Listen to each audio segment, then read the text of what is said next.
Flying saucers have invaded our planet. Washington, London, Paris, Moscow are key targets. The whole world is under attack. Can it survive? It's been happening for years. Every summer, we get a movie about alien invasion. Think about how many movies you've seen recently about evil outsiders invading our body or our country. It's usually about some giant flying saucers filled with slimy green monsters who invade the planet and destroy everything in sight. And it's only when a small band of humans set aside their differences and unite humanity that the evil alien invaders are defeated. But in 2009, I saw a film that put its own spin on the alien invasion film. One of the best science fiction films from the last decade was District 9. By mixing together action and ideas, District 9 quickly became a box office hit. Now, you can watch the movie and enjoy it simply as a strange adventure of an ordinary man who slowly becomes an alien. But if you look a little closer at this film, you'll find a pointed political statement about how we treat outsiders. Specifically, District 9 uses the whole idea of the alien to examine how society uses and abuses immigrants and other refugees. So how does the film do all this? Well, just give me a few minutes of your time, and let's take a closer look at District 9.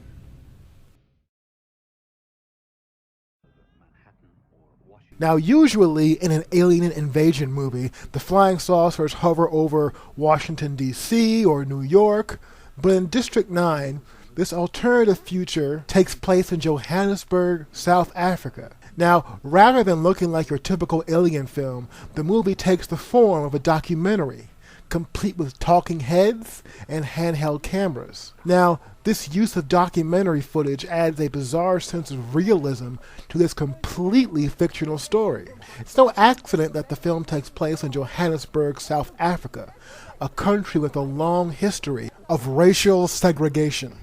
In fact, the film deliberately echoes the country's apartheid-era history by emphasizing how the aliens must be separated and segregated from humans. So throughout the film we see signs that say, "No humans allowed," and much of the film's setting is built around the separation of one race from another. Again, this seems less like an alien invasion and more like a commentary on how countries deal with unwanted immigrants and refugees. Like many real-life refugee groups, the aliens are forced to live in these squalid, ghettoized refugee camps. And like most refugees, they are bullied and exploited by the local population. Perhaps the film is making these associations because many countries, not just Africa, treat immigrants as if they were less than human. Now, even in America, our films and other media have a tendency to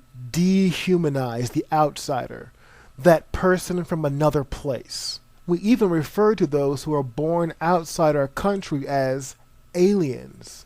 Now, if you want to see this idea taken to its full effect, you should look at the film Men in Black. In Men in Black, there's a scene where one of the Mexican illegal aliens really turns out to be an alien from outer space.